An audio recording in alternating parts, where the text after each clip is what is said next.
Mga kwento ng lagim.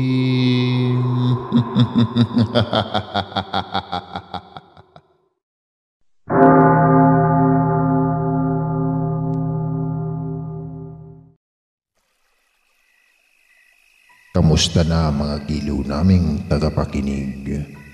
Pwede po kayong mag-comment kung nasang lugar kayo para ma-shoutout namin kayo at kung taga saan kayo. Maraming salamat mga giliw naming tagapakinig. Ang Pilipinas ay isa sa mayroong pinakamayaman na kultura sa buong mundo. Noong unang panahon, ang ating mga ninuno ay maraming pinaniniwalaan na bagay-bagay upang panakip-bukas sa mga bagay-bagay na di nila kayang ipaliwanag. Isa rito ang Bakunawa. Ang Bakunawa ay nagugrupo sa kategorya ng mga dragon. Napakaraming uri ng dragon na matatagpuan dito sa Pilipinas. May ilan na ang katawan ay katulad ng ahas o mga buwaya. Buwaya at ang kanilang mga ulo ay katulad naman sa mga leon, tigre at mga agila o banoy. Pinaniniwalaang kumakain ng araw at buwan ang karamihan ng mga dragon noon. Inakala noon ng ating mga ninuno na ang ahas at buwaya ay kabilang sa grupo ng mga dragon. Pinaniniwalaang nagmula sa Western Visayas ang mga Bakunawa. Mayroong itong katawan at palikpik ng isang malaking pating. Ang bunganga nito ay kasing laki ng isang lawa na may mga malalaki at magagaspang na mga balbas at may kulay pulang dila. Naninirahan ito sa mga pinakamalalim na parte ng karagatan. Sa mitolohiya, may 7 buwan na nakapalibot sa mundo dati. Sa labis na pagkabighani sa mga ito, kinain ng Bakunawa ang mga buwan hanggang sa isa na lamang ang natira. Nagalit si Bathala, kaya pinarusahan at binawalan niya ang Bakunawang kainin ang natitirang buwan. Subalit, may mga panahong sinusuway nito si Bathala, kaya nag-iingay ang mga tao gamit ang kalampagan ng mga kagamitang metal upang matakot ang Bakunawa at muli nitong iluwa ang buwan. Si Bakunawa rin ang nagiging sanhi kung bakit nagkakaroon ng eclipse. Sa kanluraning bahagin ng Pilipinas ay may isang lihim na isla na kung saan magkakaibigan ang mga mortal at mga sirena. Ito ay lihim na malaparaisong isla na hindi makikita sa mapa ng Pilipinas.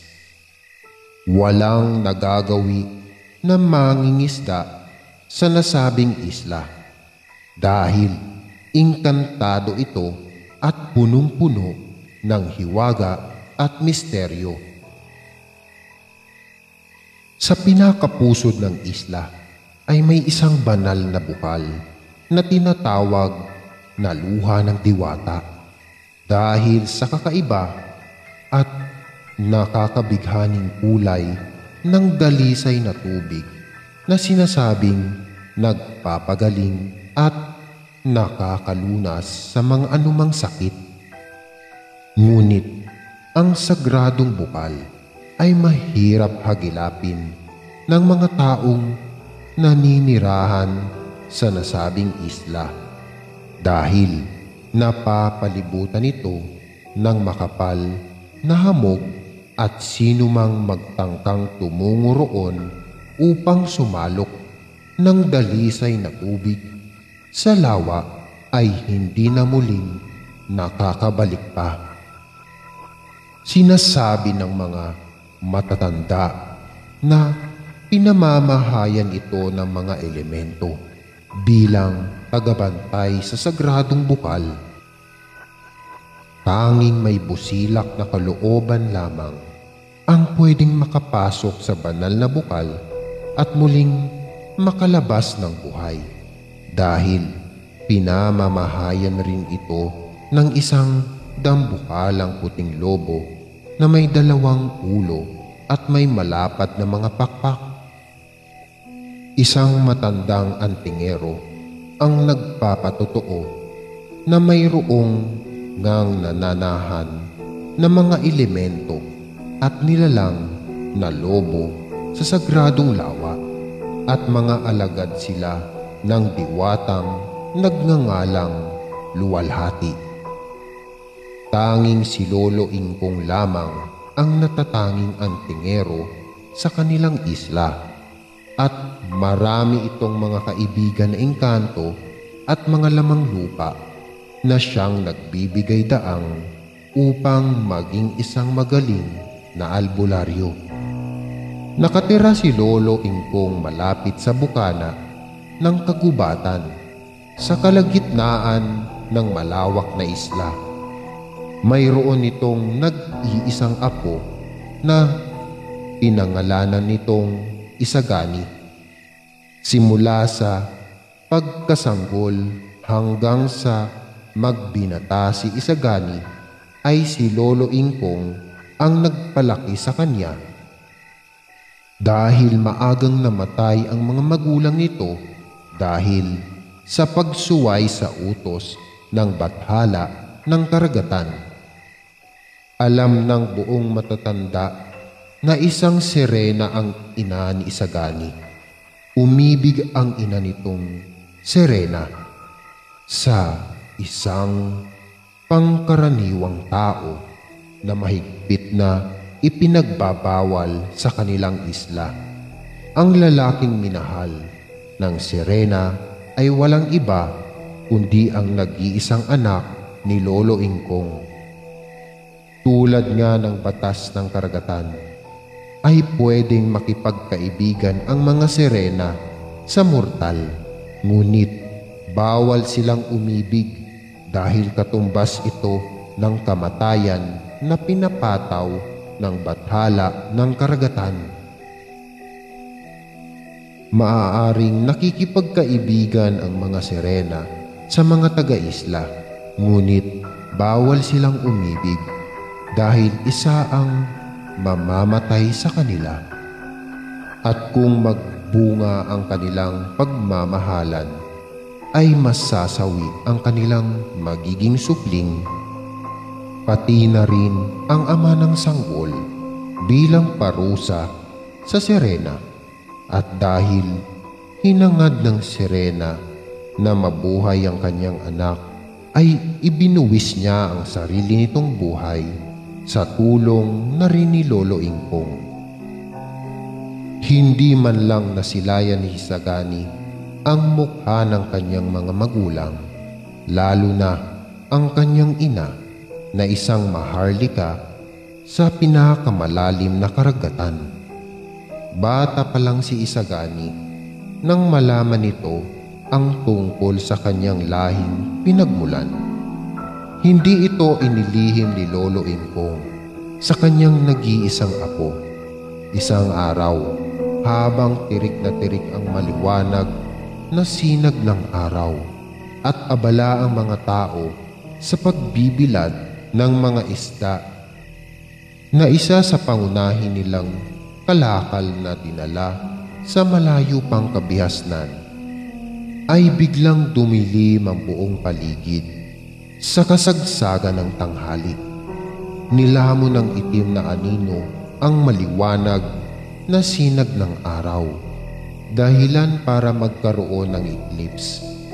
Para sa mga taga-isla ay isa itong masamang pangitain na magdudulot ng malagim na sakuna tulad ng tsunami, buhawi at pagdapo ng malulubhang sakit sa mga tao. Hindi lang tao ang nagkagulo sa isla, pati na rin ang mga sirena na namamahay sa pusod ng karagatan ay umahon at tumungo sa tabing dagat dahil tila nagkakaroon ng matinding pag-alon at parang kumukulo ang tubig sa malawak na sahig ng karagatan hanggang sa isang higanting nilalang ang umahon sa karagatan at lumipad ito sa himpapawid at nagpaikot-ikot sa araw na nababalutan ng malaking itim na anino hanggang sa lumitaw ang isang mahabang nilalang na kawangis ng isang dambuhalang ahas na may makukulay na kaliskis at may ulo ng isang leon. Sa wakas, nakalaya na ako sa mahabang panahon ng aking pagkabilanggo. Sa kailaliman ng karagatan, nalusaw na rin ang gintong kadenang nakapulupot sa buo kong katawan na labis nagpahirap sa akin. Ngayon, sa muli kong pagbangon ay maghahari ako sa sanlibutan at lahat ng mga nilalang na nilikha ni Bathala ay tanging ako lamang ang sasambitin. Sambit ng isang nilalang habang lumilipad sa kalangitan. Dahil sa mga katagang binitawan ng nilalang, sa himpapawid ay nataranta ang mga tao habang ang iba naman ay lumuhod at tila sinasamba ang nakakatakot na dambuhalang nilalang na lumilipad sa himpapawid. Ngunit ang mga sirena naman ay labis na nagimbal sa pag-ahon ng nilalang na tinawag nilang Bakunawa. Alam nilang matagal na itong nakabilanggo sa pinakailalim na karagatan sa madilim na bahagi na hindi tinatamaan ng liwanag. Lolo, anong uri ng nilalang ang lumilipad sa kalangitan? Mukhang mapanganib siyang halimaw. Tanong ni Isagani kay Lolo Ingkong. Hindi naman nababakas ang takot sa mukha ng binata dahil ilang beses na rin siyang nakakita ng mga elemento sa kagubatan. Marami ring kaibigan ng sirena ang binata. Hindi na nagawang sagutin ni Lolo Ingkong ang tanong ng kanyang apo dahil nagsimula ng kumilos ang Bakunawa. Sumisid ito sa dagat patungo sa tabing dagat ng kanilang isla kung saan naroon ang mga sirena. Isagani, tutungo ako sa tabing dagat para alamin ang kaganapan. Anumang mangyari ay huwag kang lalabas ng kubo. Maliwanag ba? Saad ng matandang antingero sa kanyang apo. Kita sa mukha ng matanda ang labis na pagkabahala dahil nagsisimula ng sumigaw ang mga sirena. Ngunit sadyang matigas ang ulo ni Isagani at sumunod ito sa kanyang abuelo patungo sa tabing dagat. Nang makarating ang dalawa sa labasan ng kakahuyan kung saan natatanaw na nila ang ilang maliliit na kubo at ang malawak na karagatan ay hindi na nagawang pagalitan ng matanda si Isagani dahil nakatutok na ito sa nagaganap na labanan. Umahon sa pusod ng karagatan ng hari ng mga sirena at sireno, kasama ang ilang mandirigmang sireno na may mahahabang sandata na kawangis ng isang tinidor. Pinagtulungan nilang labanan ang Bakunawa, subalit nabigo silang talunin nito dahil sa taglay nitong lakas na walang kapantay. Halos lahat ng mandirigma ng karagatan ay natalo at puro sugatan. Pati ang hari ng karagatan ay walang nagawa sa pambihira nitong kapangyarihan na hindi matatawaran. Ngunit hindi sila pinatay ng Bakunawa, bagkos ginawa silang mga alipin, pati na rin ang mga naninirahan sa isla. Inutusan ng Bakunawa na ikadena ang hari ng karagatan sa mismong mga disipulo ng hari, at naging sunod-sunuran nga sila kay Bakunawa dahil ilang metro pa ang layo nina Lolo Ingkong at Isagani. Sa naganap na labanan ay hindi sila napansin ng Bakunawa. "Sutil ka talaga, apo. Halika na't bumalik na tayo sa kubo at baka makita pa tayo ng Bakunawa at maging alipin niya." Masungit na wika ng angtingero sa kanyang apo. Nang makarating sila sa kubo, ay isang misyon ang ibinigay ni Lolo Ingkong sa kanyang apo na kailangan itong gawin. Wala na siyang lakas para labanan ang nasabing nilalang dahil matanda na siya at tanging si Isagani lang ang makakagawa nito. "Isagani, apo, lumakbay ka patungo sa banal na lawa ng luwalhati. Kailangan mong makuha sa bukal na tubig ang mutya ng inkantadong isda.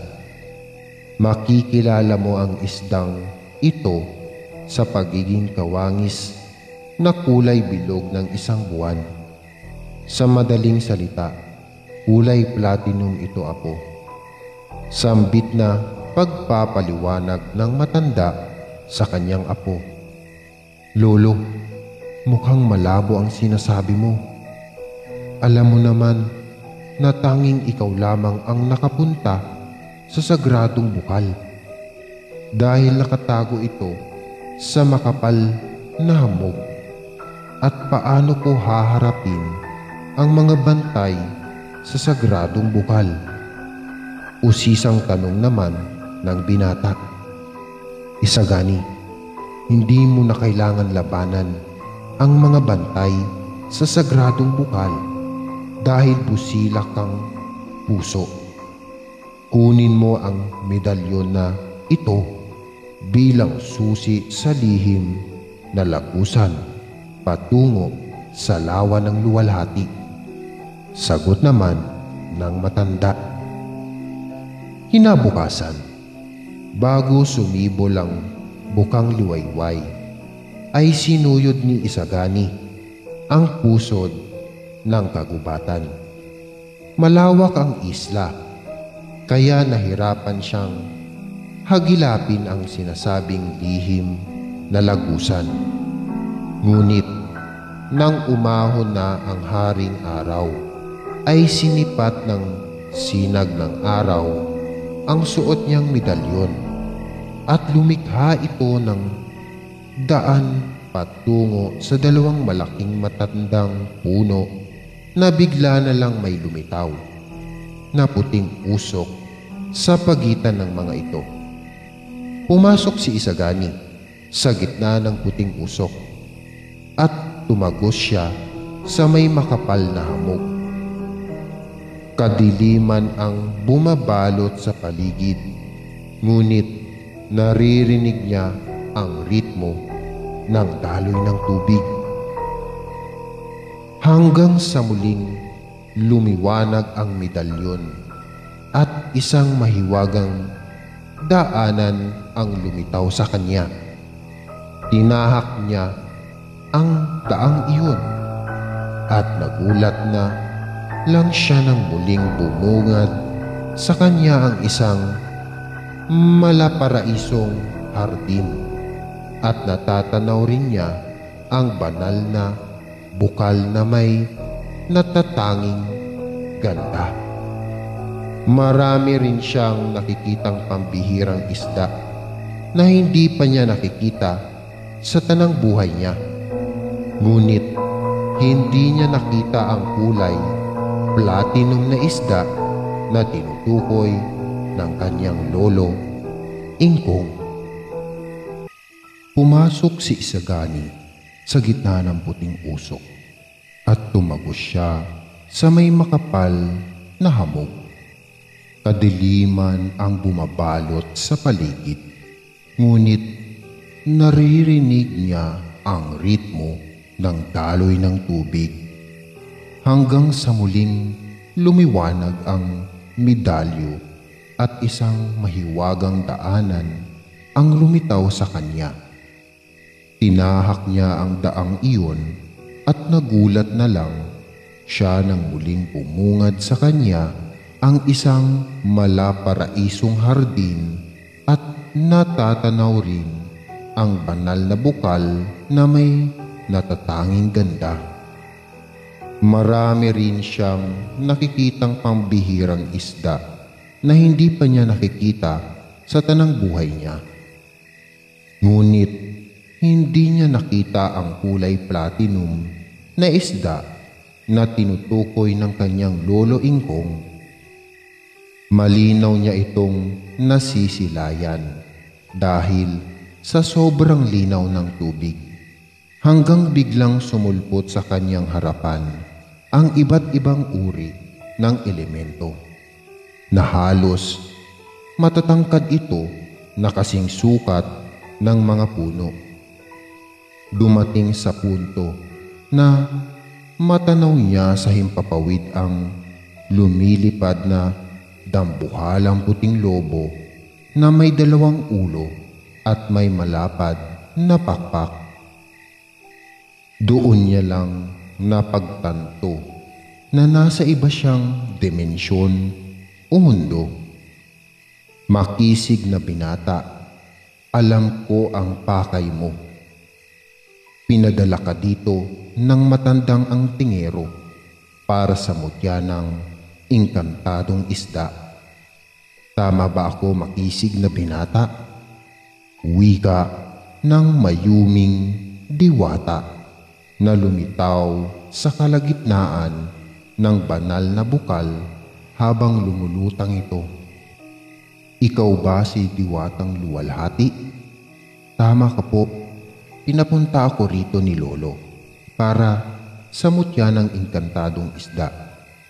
Maaari mo ba akong pahintulutan na lumusong sa banal na tubig para hanapin ko ang mahiwagang isda?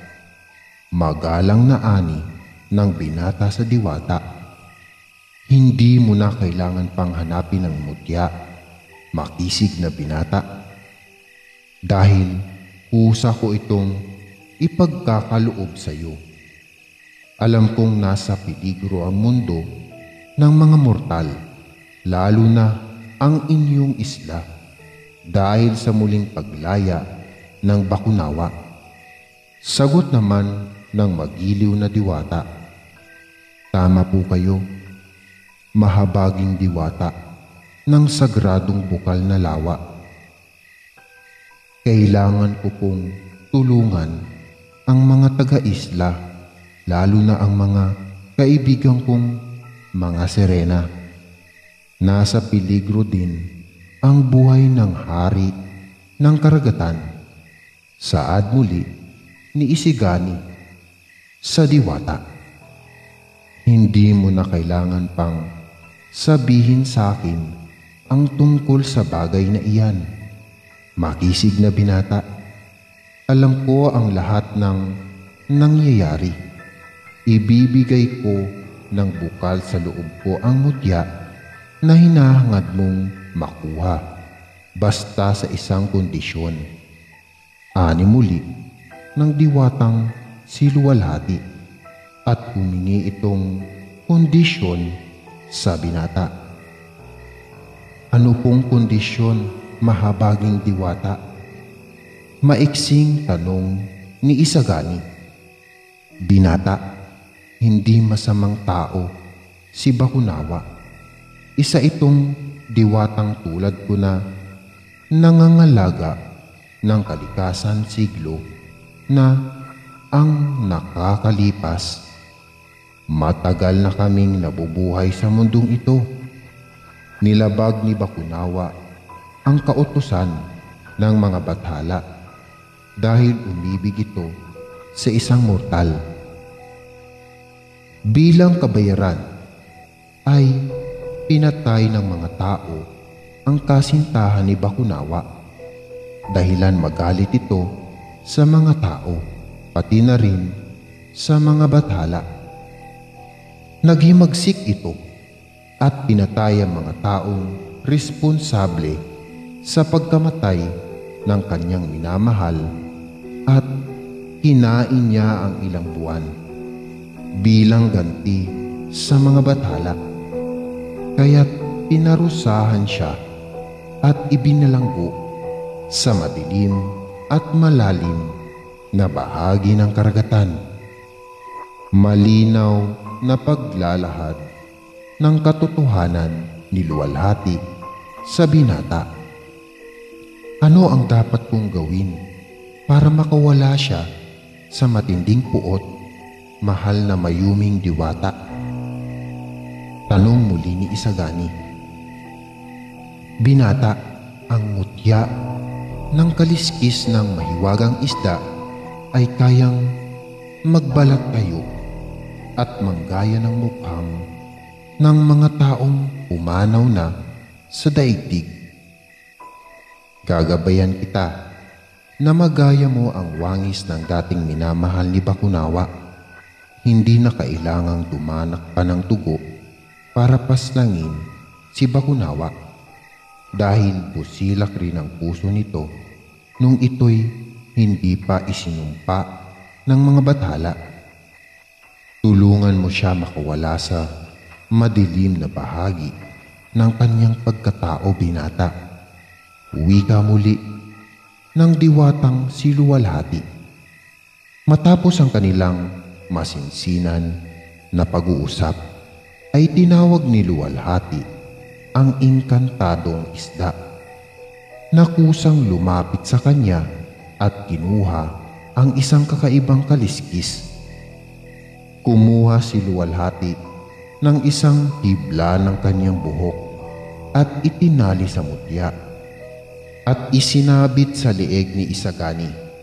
Umusal ito ng taimtim na dasal at diniligan siya ng mahiwagang liwanag na nanggagaling sa kanyang mga palad, hanggang sa magbago ang itsura ni Isagani at naging kawangis ito ng dating minahal ni Bakunawa. Tinawag ni Luwalhati ang puting lobo na may 2 ulo at sumakay roon si Isagani.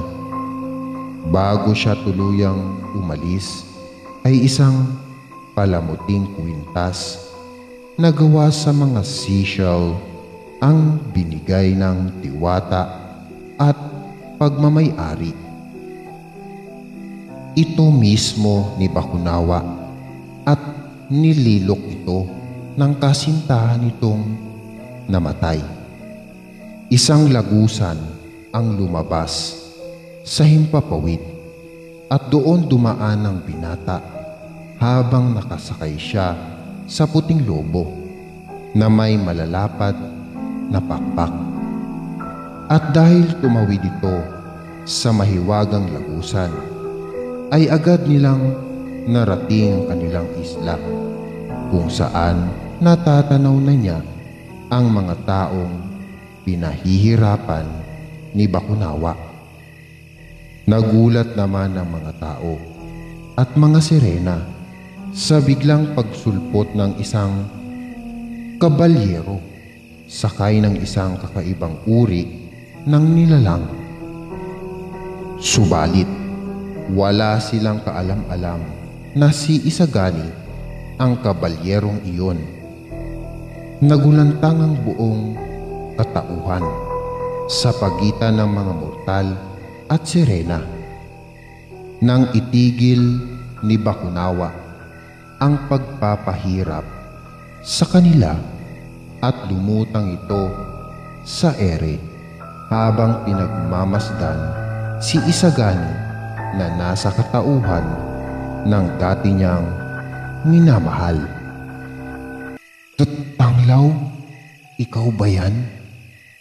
Imposible to. Matagal ka ng patay. Wika ni Bakunawa habang lumulutang ito sa ere. Liwayway, mahal. Oo, ako to, si Tanglaw. Tumigil ka na sa paghihiganti mo. Umalis ka na sa madilim na bahagi na iyong pagkatao at bumalik sa dating liwayway na nakilala ko. Kalimutan mo na ang mga nangyari sa nakaraan. Patawarin mo na ang mga tao dahil wala naman silang kasalanan. Parang awa mo na, liwayway. Palayain mo na ang iyong sarili. Natatandaan mo ba ang kwintas na to? Ito ang nilinok ko para sa iyo. Pakiusap ni Isagani sa Bakunawa. At tinawag ito sa dati nitong pangalan ayon sa sinabi ni Diwatang Luwalhati. At ipinakita rin niya ang kwintas na gawa sa sishel para makumbinsi ito. Tanglaw, masaya ako na muli kitang nakita. Nais kitang hagkan at mayakap ng mahigpit. Nilamon ako ng matinding galit dahil sa karahasan ng mga tao.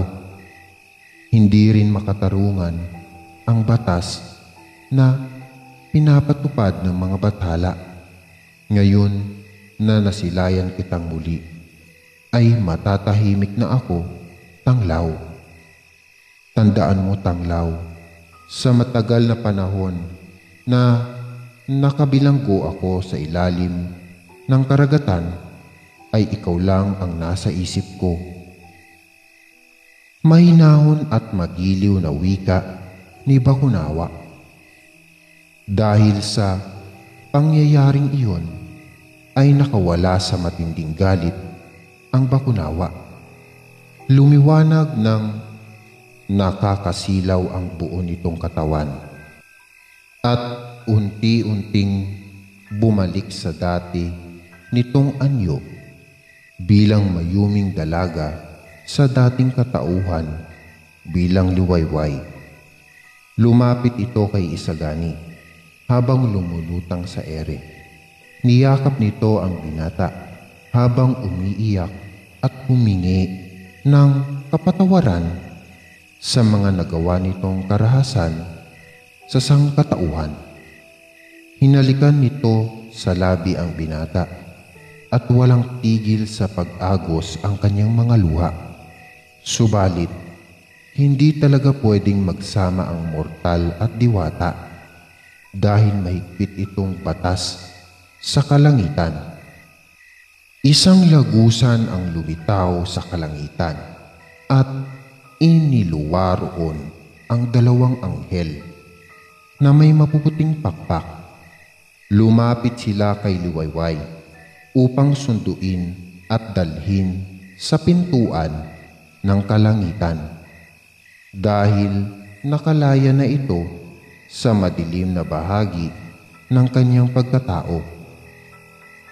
Sinabi ng dalawang anghel na pinapatawad na si Liwayway ni Bathala at doon na siya maninirahan sa palasyo ng kalangitan. Isang matamis na ngiti ang gumuhit sa labi ni Liwayway bago ito na maalam sa binata. Masaya ito dahil muli niyang nakita ang lalaking minahal niya siglo na ang nakakalipas. Nang pumasok si Liwayway sa lagusan ng kalangitan kasama ang dalawang anghel, ay muling sumarado ang lagusan at nanumbalik ang katahimikan sa pagitan ng mga mortal at mga sirena.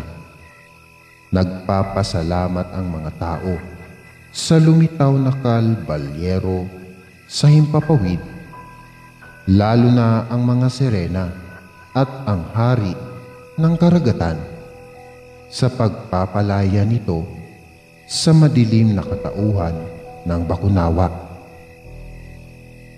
Muling bumalik si Isagani sa sagradong lawa, niluwalhati upang sabihin na nagtagumpay siya sa kanyang misyon. Nagpapasalamat naman ang diwata at doon na rin ito sinabi na matalik niyang kaibigan si Liwayway. Tuluyan na ngang ipinagkaloob ni Luwalhati ang mutya ng mahiwagang isda kay Isagani at muling ibinalik ang kanyang dating anyo. Sinabi rin ng diwata na hindi naman pagbabalat kayo ang kapangyarihan ng mutya ng isda, kundi magpaamo ng mga tao at nilalang na may masidhing galit at puot sa kanilang mga puso para makawala sa madilim na bahagi ng kanilang katauhan. Malayang nakakapasok na rin si Isagani sa sagradong lawa at pinahihintulutan siya ni Luwalhati na sumalok ng banal na tubig para gawing gamot na panlunas sa may mga malulubhang karamdaman.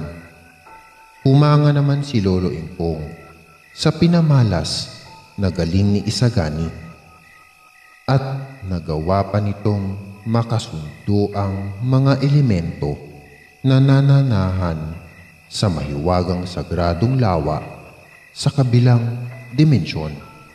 Kinalaunan ay naging ganap ng magaling na antingero at manggagamot si Isagani at naging libangan na lang nito ang pumalaot para makita ang mga kaibigan, mga sirena na kalahating bahagi ng kanyang katauhan.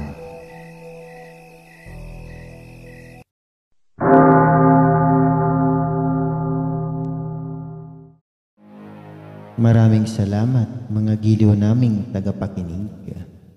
Huwag po nating kalimutan mag-subscribe at mag-like ng ating channel para sa mga kwento ng lagi.